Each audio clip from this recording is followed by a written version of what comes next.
Welcome to Ever Living, a podcast about valuing life here on Earth and for eternity. We are your life-loving hosts, Cindy and Jessica. Every week on Ever Living, we create a space for sharing the stories and voices of those who work and pray to create a culture that values and protects life here in New England and beyond. Welcome to Ever Living, everybody. Welcome back. How are you, Cindy? Good. How was your Independence Day? It was good. Yeah, what did I even do? I hung out with my mom and my brother. That's what I did. It was very low-key. We went for a walk and, ate barbecue food and stuff. And I actually got to see fireworks last night, which was cool. Because I don't know how it is in New Hampshire, but in Connecticut, they do a lot of the fireworks, after the 4th of July. I think it's because, it's probably, they don't have to probably pay holiday pay to all the police officers. Okay, interesting. So, happy July later. Yeah, pretty much. So I got to see fireworks. That was fun. But yeah, what about you? How was your 4th? It was pretty active. I got to be in the parade in town in an antique car. Then we celebrated a friend's birthday in Boston, born on the 4th of July. And then we came back to New Hampshire and watched fireworks with a family in Concord. So nice. Wow, you had a busy day. So you said an antique car. That's so interesting. Yeah. Yeah. Why? What was that for? That's so cool. It's just historical. You just enjoy America's history. So awesome. Well, do you know what is a very historical state in the United States? Let me guess, Massachusetts? It's Massachusetts. I would say the birthplace of America and hopefully the birthplace of many children. Today's special guest is Myrna Maloney Flynn. She is the president and CEO of Massachusetts-Citizens-for-Life. Let us warmly welcome Myrna to Ever Living Podcast. Welcome, Myrna. Thank you very much. Hello to you both, and thank you for having me. It's just a delight to be here. This is such a wonderful project. Thank you, really Myrna. It's a great initiative. So far. It's been a really great opportunity, and we get to meet a lot of really cool people doing awesome pro-life things. I bet, and it's got to be very inspiring to hear different voices and share them. That's great. Yeah, inspiring, thought-provoking, challenging at times. Just I take it as a great responsibility. Mm-hmm. So let me. I found a little bit about what you wrote on LinkedIn. Is it okay if I share that? Of course. Yep. Sure. So you wrote, as Massachusetts Citizens-for-Life's president, my aim is to encourage others to respectfully and compassionately inform women of their options when faced with an unplanned pregnancy, and to focus not on making abortion illegal, but unthinkable. So. That's right. That's right. That's right. Yeah. We can work to pass pro-life protections, but really it's going to be up to us to change hearts and minds and change the culture so that people across the country, across the world, can't even imagine abortion being an option anymore. So that's what we're working toward. Right. Absolutely. Right. So Myrna, could you tell us a little bit, kind of going off of that, could you tell us a little bit about who you are, for those of you who are unfamiliar with you, a little bit about your background and what your role is at Massachusetts Citizens-for-Life, which is the organization you work at? Well, I never really anticipated landing in a presidential role at Mass Citizens for Life or within any pro-life organization. But it was very providential in terms of how I landed here. I grew up in a pro-life home.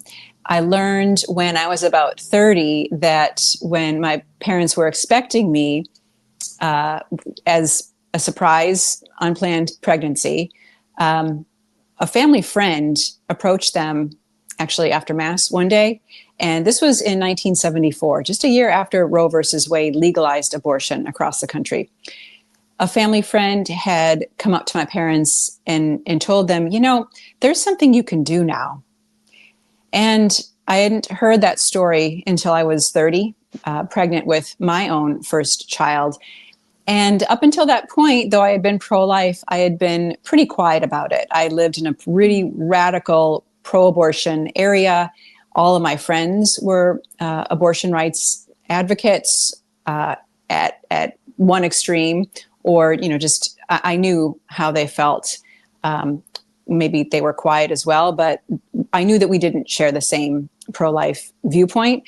And so I was very quiet, a closeted pro-lifer, if you will. I voted pro-life and called it good. And then after my parents shared that story with me, my conscience became a little bit unsettled. And as the years went on, and as our culture grew more polarized, particularly around the life issue, I became even more uncomfortable, and specifically uncomfortable with myself for being quiet.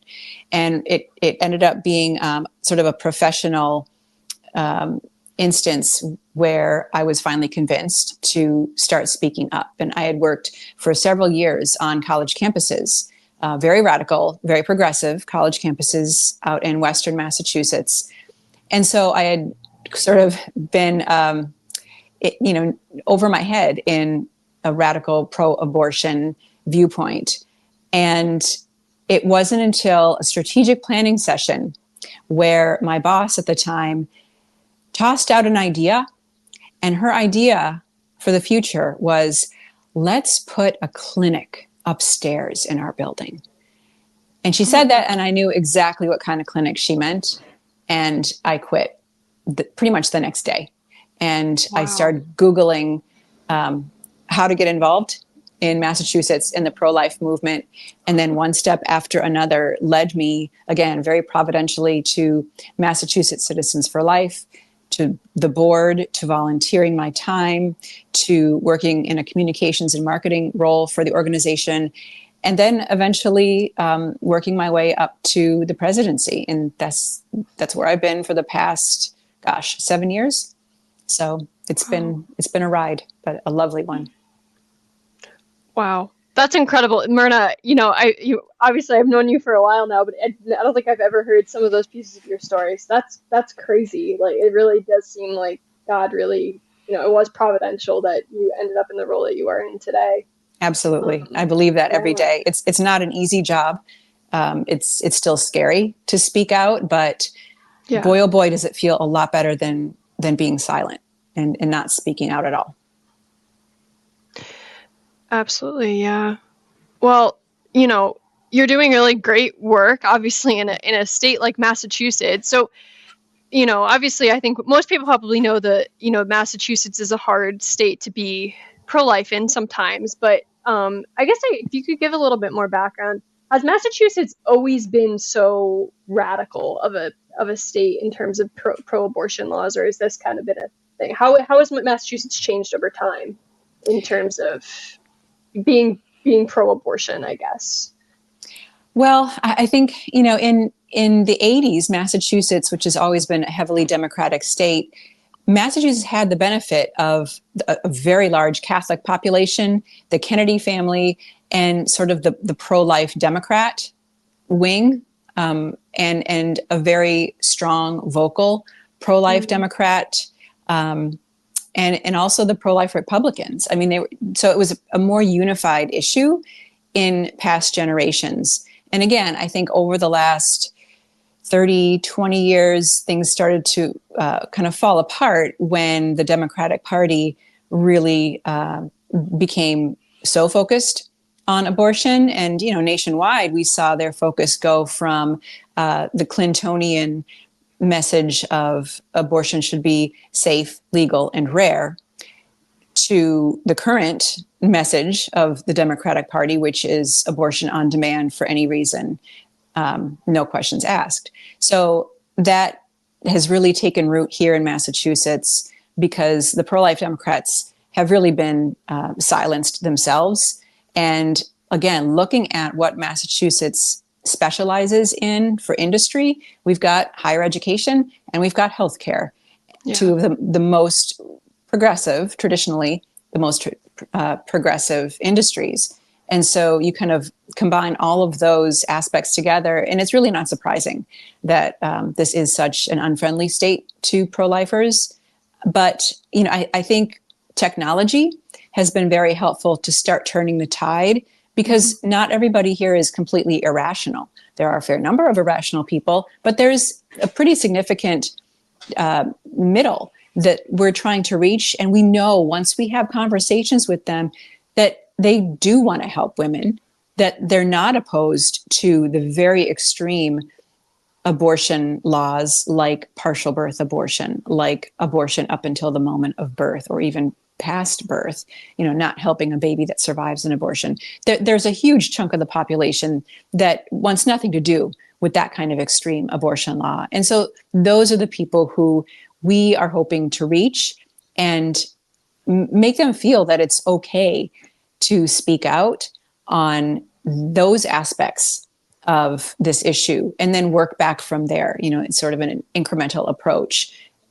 Because really, once you bring people on board with you on those very extreme components, then it becomes very easy to talk to them about, well, what's different than in an abortion that happens at 20 weeks or at 15 weeks. And so that's what we're working on, is, indicating what the science says, displaying photos and just facts of biological fetal development that are irrefutable. We know that Massachusetts likes its science and is proud of its medical research. So we're using that as a way to convince people of what's true. That's awesome. Yes. Yeah, no, yes. that's so important. The baby develops in a scientific and a way, just that, just from single cell to, who we That's are right. today. So actually, can you hold up the booklet that Massachusetts Citizens for Life is sharing? Maybe hold it closer. So we produced this a couple of years ago. It's just a fetal development booklet.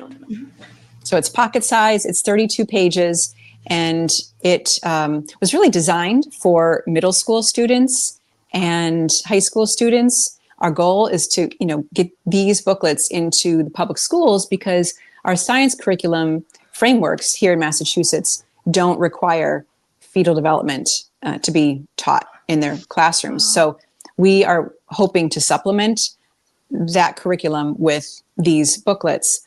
Of course, that's a tall order to get these into the public schools here, but we have gotten them in a couple schools. So it's not impossible. Oh, wow.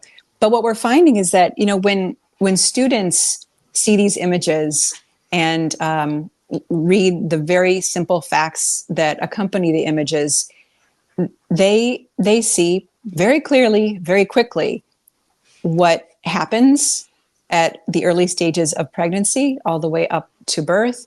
And then when they're introduced to the concept of abortion, children know right away what is right and what is wrong. And they put it together themselves.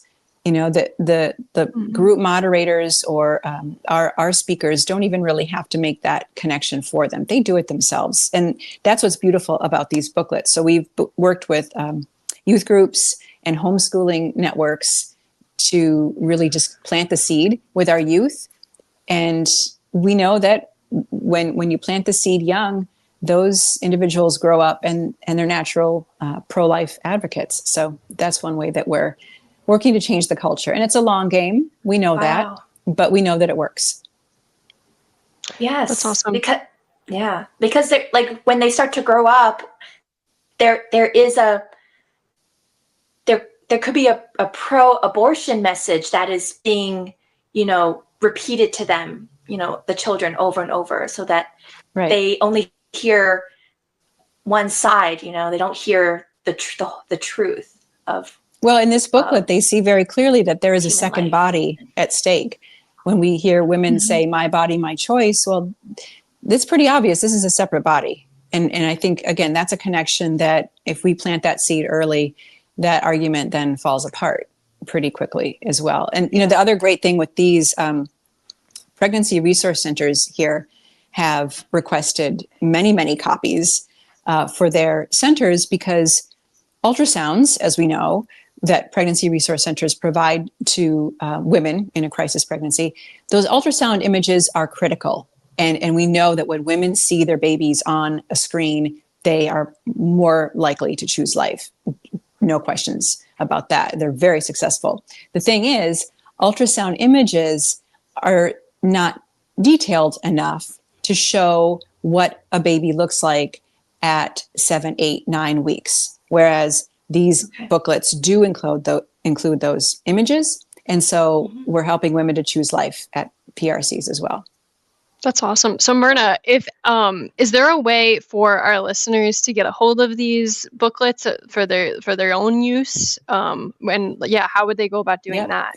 On our website, we have an order form. It's very simple, and anyone across the country can order these. There's nothing specific in these to Massachusetts. So we are able to ship these booklets cost-free to anyone who orders them. We just need to know that the person has good intentions. So we do a little bit of vetting and want to know how these booklets will be used. And then ideally, what we ask when we ship the booklets, again, cost-free, is that whoever the moderator is for the youth group or pregnancy center, we would love to get at least one image returned to us of the booklet in the hands of a student or in the hands of, a couple of parents looking it over, something like that, so that we can communicate to our supporters that their contributions that made this possible really are paying off.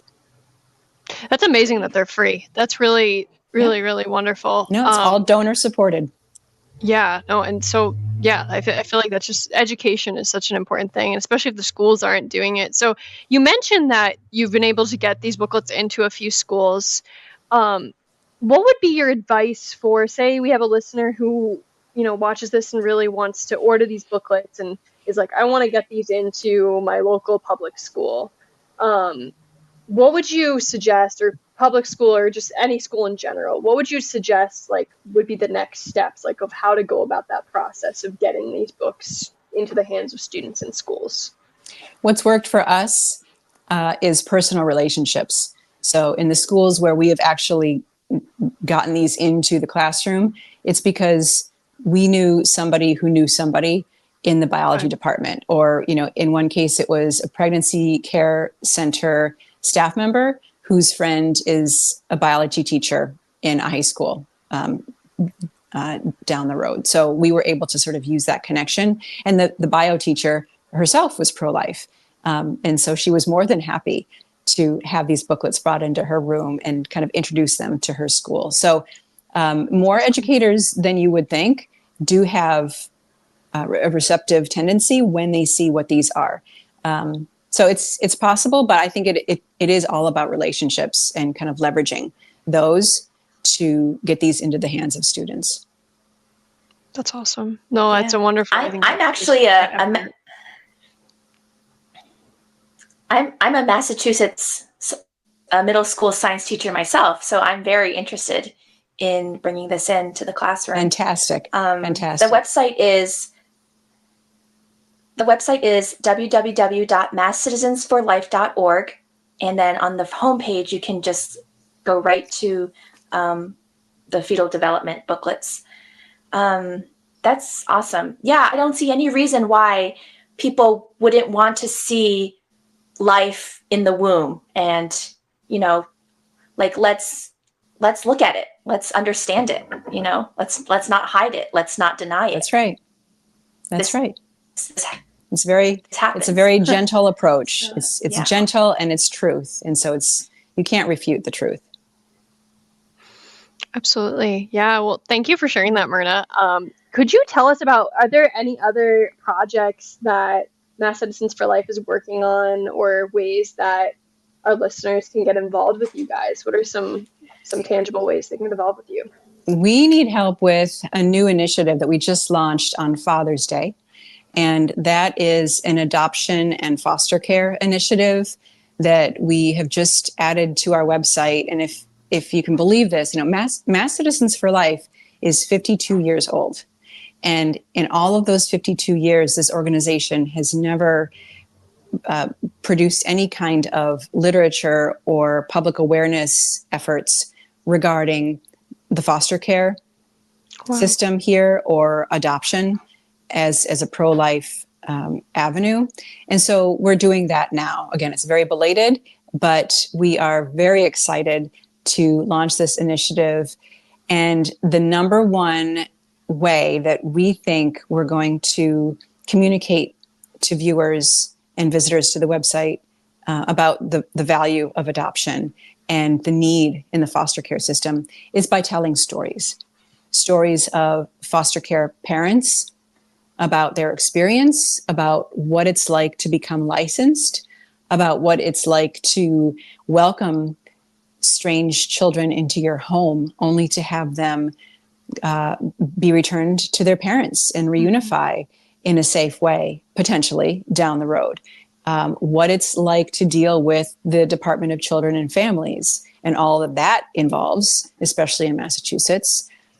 We want to hear from foster parents who did end up adopting children into their home. And we have a few really good stories, powerful testimonies, just to build awareness. You know, there are about 8,500 foster children in the state of Massachusetts, and that's egregious. That it's absolutely heartbreaking. And we, as pro-lifers, need to be doing much more. And so this initiative is sort of dipping our toe in the water. It's a small step forward, but we know that it will pay off. And again, it's just the start of what we want to do. Again, just to starting the conversation and taking the fear out of fostering so that more people will really consider opening their home and opening their hearts to children in need. That's wonderful. That's really wonderful. I think often, you know, I know, especially, you know, with my outreach on campus, sometimes I get, you know, oh, you don't care about the baby after they're born, or what if the child ends up in foster care? And I think that's always a misconception as well. People often think that children that, you know, are unwanted automatically enter the foster care system, whereas they'd actually enter the adoption system. And then later on, if there's some sort of something going on at home that's not safe for the child, then they enter foster care. But even still, right, like foster care is something that we should talk about as pro-lifers. So I think that's really wonderful that you guys are doing that. So if people want to, maybe there are foster, you know, parents, or they adopted foster children, so can they go to your website? Basically, is there information on your website? Okay, awesome. Yes, it's mass-citizens-for-life.org/adoption. And there are resources listed on the website. There are ways that people can just learn where they even begin. We have some links to adoption agencies and organizations that will connect interested people with foster children, just to start to learn more. So it's a good clearinghouse that we've got started. We need to add more, and we will. But what we also really, really are asking for are stories. So if anyone is listening to this and is a foster parent, has fostered before, is an adoptive parent, or knows of a family who is adopted or fostered, we really, really need those stories. And we can absolutely protect privacy. But if we can tell stories, that's how we're going to reach people, and that's how we're going to convince people. And, you know, this all started really because we welcomed Bishop W.C. Martin and his wife, Donna Martin, for our annual Mother's Day dinner in May this year. And they are the couple who were featured in a feature film that was out about a year ago called The Sound of Hope, the story of Possum Trot. Oh, wow. Well, I heard about this. Yes. So their story is amazing. I highly recommend the film. It's not a family film, and it's not suitable for children, but The Sound of Hope is an incredible film, and it's moving, and it's convincing, and it's convicting. And it's about Bishop and his wife, who from their small town in Texas ended up adopting out of the foster care system 77 children. Because they started this very contagious effort. They themselves adopted 2 children out of the foster care system because they saw a need and they couldn't look away. And then once they brought these children into their family, other parishioners in their church community saw how much of an impact they had made, and they wanted to adopt. And pretty soon, the whole church and the whole community started to adopt all of these children out of the foster care system. So that's what this movie is about. So it's based on a true story. And so they were with us to tell their own version of the story. And it was so incredible. And so we saw this movie, we had them speak to us, and we thought, you know what, we have to get involved. So they were really the impetus for this initiative. Wow. That's really So cool. it's growing beyond the 77 children that started it. I think it's Yes. spreading, Oh, absolutely. So. Yes. Can we go to the website? Let's go to masscitizens-for-life.org/adoption. Is that, can we, going to take us to that page. One of my favorite stories, the first story that we received that's featured on that page, is a story about a couple who is in their 50s. They have a daughter who's nearing the age of 30. They fostered a set of twins a few years ago because they felt like they had more to give. They had room in their hearts. They had always struggled with fertility. So they welcomed in a set of twins with the intent to adopt. And along the way, as soon as the twins arrived at their home, this couple found out they were pregnant. So then they have a toddler in the mix as well. And so that's their image right there. And so they've shared their story with us, and it is a beautiful story. And so, as I said, they started out intending to adopt the twins. Now, the ultimate goal that any Department of Children and Family worker will share is that a child should, if possible, be reunited and reunified with its biological family, if at all possible. You know, if the parents are able to and capable of providing a safe and loving home, that is the goal. If that's not possible, then that's where adoption comes into play. But in this case, praise God, the father did do a lot of work on himself in order that he could actually take his twins back.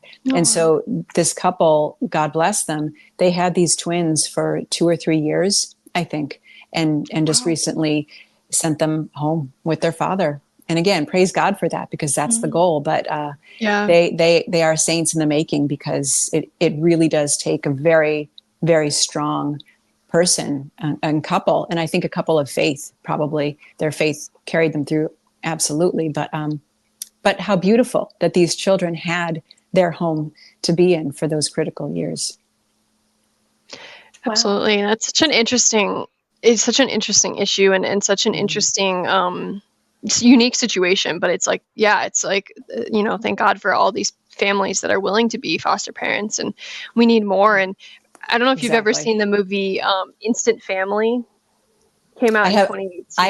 I have not. I've heard about it, and it's been recommended to me.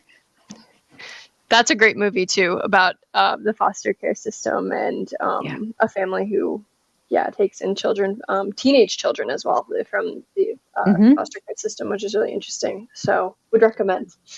Okay. To any listeners. I'll add it to my list for sure. Yeah. Awesome. Well, that's great. I've heard of I've heard a story of a child who was adopted, and then that she still got to be in touch with her biological family and relatives, and so that she felt like she had extra love, that she got to have like extra love from all of these different families in her life. So that was. That's right. And, that's one of, when I write on LinkedIn that there are options and we want women to explore those options. And open adoption is one such option that I don't think people think enough about. And I think there's a stigma with adoption that it's going to be traumatic on the child, traumatic for the birth mother, which, I don't think there's anything about adoption that's necessarily easy, but there are ways to make it life-giving and life-affirming and really rewarding for all involved. And so that's the other message that we want to put forth with this initiative. That's awesome. That's awesome. Beautiful. Well, Myrna, kind of switching topics a little bit, but this is also Sure. awesome. Thank you for sharing all this. But another thing I wanted to talk about, just because I feel like this is a very relevant thing that's going on and an easy way for people to get involved. Could you tell us a little bit more about the bills that were recently introduced in Massachusetts regarding the abortion issue, and how people can get involved with either supporting these bills or opposing them, depending on what they are? Mm-hmm. Well, Mass Citizens for Life actually filed a few bills of our own this session. So on our website, under the legislation tab, individuals can learn about what bills they should be supporting. One of those bills would protect Down syndrome babies who receive the diagnosis while in utero, protect them from abortion. Another bill would protect women from being coerced into abortion. We know that women have reported not wanting to have abortions, but being pressured or coerced by partners, and therefore sort of succumbing to that pressure and having an abortion against their will.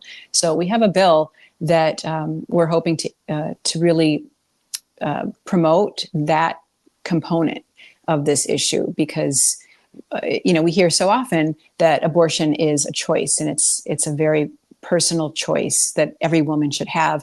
But in reality, it's not actually the choice in all situations that we think that it is. And so that bill is intended to bring that issue to light. And as for bills that we oppose, there are plenty of those that were introduced again this session. Actually, we just had a hearing before the Joint Committee on Public Health earlier today, and I testified on a bill that would ban abortion pill reversal. And it was sort of a senseless, ridiculous, attention-grabbing bill that one particular legislator put forth that really, in reality, probably isn't too much of a threat. And yet we have seen abortion pill reversal come under fire in Colorado, in New York, in California by the attorneys general, and they mean business. And so we took this bill very seriously today. And so that is the one that I testified against. And the reception today in the hearing was quite chilly, which is interesting because generally in these hearings, I mean, we go in as pro-lifers and we know that we're going to be up against a committee that is very much on the other side of our issue. That's just how it works in Massachusetts. Yeah. Everybody knows that, but we still show up. We have to testify because we're the voice. And it's usually respectful. Today was an exception. I have never seen a hearing that was as hostile toward every pro-lifer who testified today. It was egregious. It was unprofessional. It was almost laughable, the treatment that we all received. They spoke over us. They cut us off. They sort of criticized our means of testifying. One individual, actually one of our young adults, took time off work and to show up and to testify in opposition to one of the radical bills that would remove parental consent. And he opened his testimony by asking the committee rhetorical questions. Okay. And the committee chair stopped him, interrupted him, and proceeded to tell him that no questions could be asked. That's not how the committee process worked, essentially chewing into the time that he was allotted. And that was her strategy today, because she did the same thing for me and didn't give me the time back at the end. And it was just those little attempts today to really make us, even more outnumbered and against the ropes than we usually are. They were very apparent. And I think I told my colleague this, I think I take it as a compliment. And I think I take it as a sign that they're scared. They see what's going on nationally, that there is an administration in the White House right now and on Capitol Hill that means business and is being very successful in passing pro-life protections. And even in Massachusetts, these legislators are a little bit scared. And also, they don't see a leader in the wings to help them anytime soon. And so I think that was where the difference was today. So it'll be interesting to see what happens. But yeah, it was. That makes sense. I'm sorry that was your experience today, but I guess that makes it mean that people should, now is the time to support and oppose these bills, Yes. more than ever. So Ben, could you pull up that website? This is the website, right, that people can go to and submit testimony. Yes. And in fact, it's the testimonies on that page, depending on which bill you click on, they're all pre-written. You can personalize them if you want with your own messages or your own talking points. But otherwise, we've done the work for each individual. And so all you do is plug in your contact information, your address, and submit it. And it goes right to your representative in your district and then on to the committee. Okay. That's awesome. Can we scroll down? It's nice and easy. Yeah, can we scroll down on this page, see what the bills are?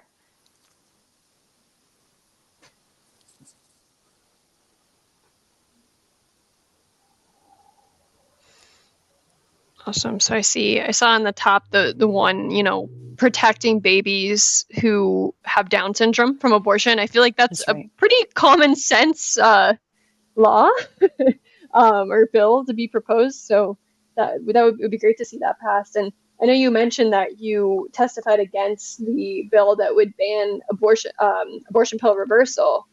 And I think that's crazy because we've talked about this on other episodes, but abortion pill reversal has saved thousands of babies throughout the country for women who just decided that they didn't want to go through with an abortion and they wanted to have their baby. And it's completely safe and it's literally just hormones, a hormone that your body's already making. So I think that's crazy that they want to ban that. Yeah, if you're stopping a woman from reversing her abortion, you're taking away her choice. That's right. To choose life. Yeah. You're forcing her to choose abortion.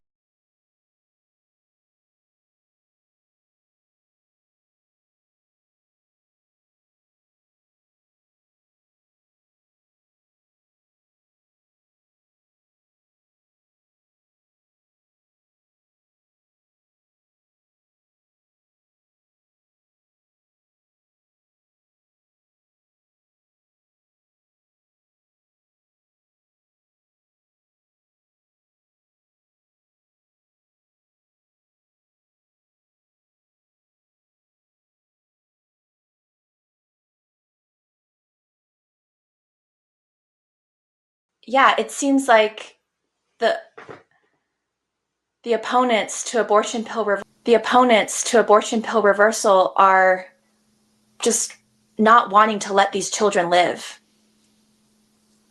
I can't figure out why they oppose it because it's, if we do, as I believe, if we think of abortion as an industry, if you really want to look at it this way, the abortion has already been paid for. If a woman goes into Planned Parenthood and requests a chemical abortion, she puts her money down, takes the pills, and they don't ever see her again. Their part is done. So I can't figure out why they would oppose something that is choice. It is reproductive choice, and yet it is so much opposed among them. And actually, one thing that we talked about today during the hearing, and I'll mention it now for your viewers, Massachusetts Citizens for Life is fortunate that one of our board members has a master's in bioethics, and he has a strong interest in abortion pill reversal. So he created a website that is specifically intended for legislators, for the media, for critics, for those who want more information and who want the science behind abortion pill reversal. So the site is actually called APRscience.com. So I don't know if you want to pull that up, but it's got loads and loads of peer-reviewed research and studies from around the world that really do underscore the safety of abortion pill reversal, the success, the potential success of abortion pill reversal. And, these are from pretty renowned scientists on the international scale. And so he worked very hard to put this site together. And we just launched it about a year and a half ago. And the web traffic is amazing. And we haven't even done any advertising or anything. It's just sort of, it's available. And we post a bit on X about this, but we've got traffic from all over the world, from people who are learning more about APR. So it's great. That's super cool. Wow. Yeah, no, I definitely will use this website, when I'm talking to people as well. So that's wonderful. So yeah, no, thank you for sharing all that. And yeah, definitely everyone go to the Legislative Action Center on Massachusetts Citizens for Life's website, and you can submit testimony either for these bills or opposing them, depending on what they are. And the testimony is pretty much already pre-made for you, so it makes it easy. I would recommend adding your own personal message. That always helps. But that's awesome that you guys have that. So we're kind of getting to the end of time, but Myrna, I did just want to ask just like one last question. Obviously, as we've talked about, Massachusetts is a hard state, a difficult state to be pro-life in sometimes, and speaking out can be hard. So what would be your advice to just the everyday person, or even the young person who is pro-life in Massachusetts and is scared and doesn't really know how to take the next step and how to speak out for life? Well, the thing that finally put me over the edge in terms of realizing that it was okay to speak about this issue, speak out for life, even as a minority, even though I was probably going to be,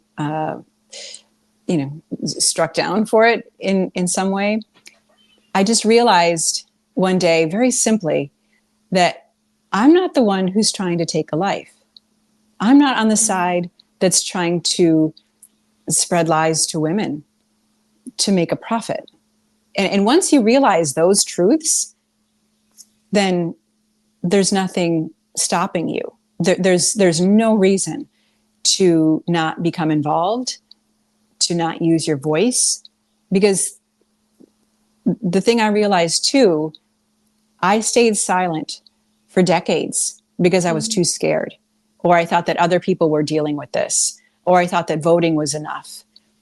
When the reality is, especially in a state like Massachusetts, if we don't speak out, nobody will. And those babies and those mothers are left completely unsupported and unrepresented. And so it's our duty. We have a responsibility to protect and defend vulnerable human life. And that's what it comes down to. So on a professional level or a personal level, I just really encourage people to just learn, even 4 or 5 basic facts about abortion, what it does long term, or about fetal development, when a baby feels pain. The very, very basic facts, and not be afraid to bring them up in conversation. That's great advice. I like that. Oh, definitely. We have the truth on our side. So. That's right. That's right. That's wonderful. And then one last thing is, I know you guys have a young adult group, and that might be a good way for, those in Massachusetts that maybe don't have pro-life peers, a pro-life community, or maybe out of college, to get involved in pro-life work. So could you tell us a little bit more about the young adult group that you guys have at Mass Citizens for Life? Yes, it's so much fun. We started this chapter about 3 years ago with a few meetups outside Boston, just at local pubs, just to get people together, young professionals. So either in college or just out of college, who were pro-life and really didn't know where they could go that was welcoming. And so we created opportunities for them to do just that. And these meetups have grown. The chapter itself has grown. We are holding events outside of Boston now. We held one on the Cape a couple of weeks ago. And now the young adults themselves are starting to plan their own events outside of meeting at pubs. They're starting to volunteer at pregnancy resource centers. They've put flyers out on cars on a number of different occasions, just basic, respectful, informational flyers about what pregnancy centers do, because that's something that we've had to work very hard on here in Massachusetts. But the young adults have taken that as their project, and their next project will be to hold events in the western part of the state, partnering with a pregnancy resource center, because specifically on public university campuses, the abortion pill is mandated in every health center. And so we want to start informing students about pregnancy resource centers in their area. And so these are events that the young adults will start having in the fall. Awesome. That's great. And people can find more information, I'm assuming, on your website, right? Is that the best way to get in contact for the young adult group? The best way to reach the young adult group is to send just a simple email to action@masachusetts-citizens-for-life.org, and then we'll direct interested parties from there. Awesome. Well, wonderful. Well, thank you so much, Myrna. And thanks for coming on the show. If people want to, just learn more in general, I know you guys have your website. It's masachusetts-citizens-for-life.org.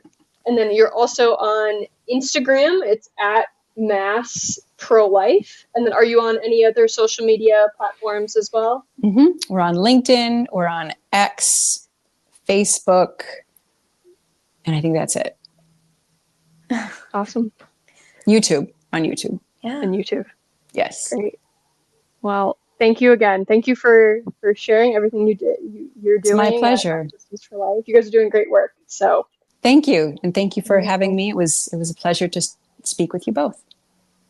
Yeah, you too. Thank you, Myrna. Alrighty. God bless you all. Well, yes. Thank you. Too. Take care. Cindy, did you have your... Oh, yes. Talk to you soon. Awesome. Hi, Cindy. You want to share your life-affirming Bible verse?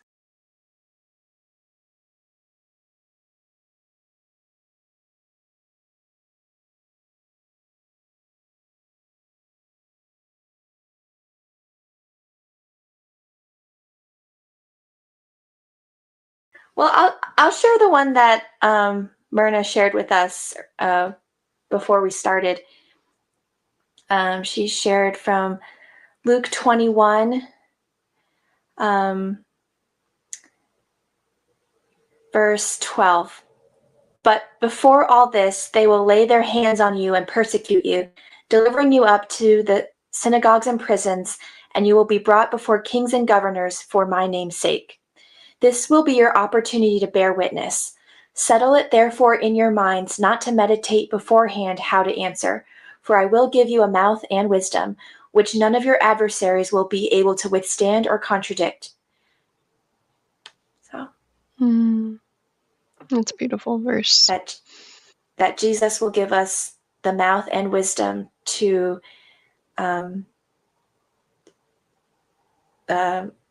go to speak against our adversaries, and they will not even be able to contradict what they hear as the truth. So, yeah, no, that's great.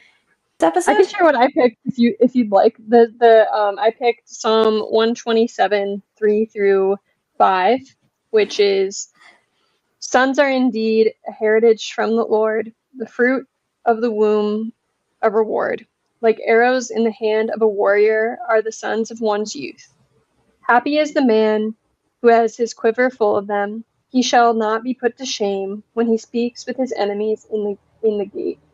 It's really just talking about, the importance of children and how, they're really, just show your worth and your inheritance. So, I just want to show that the children and the fruit of your womb is mentioned so much in the Bible. So it just really shows how important, how pro-life the Bible is. So, right. So having children, you won't be put to shame in the public. So exactly. You'll probably, garner some respect for being a father or something, like for raising kids. So, all right. Absolutely. Well, thanks for joining us, everybody.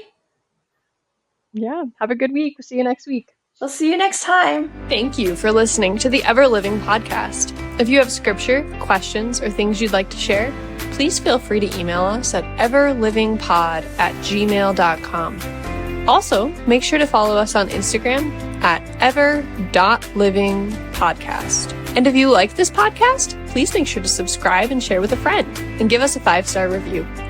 See you next week. May God bless you and be very near to you, and may you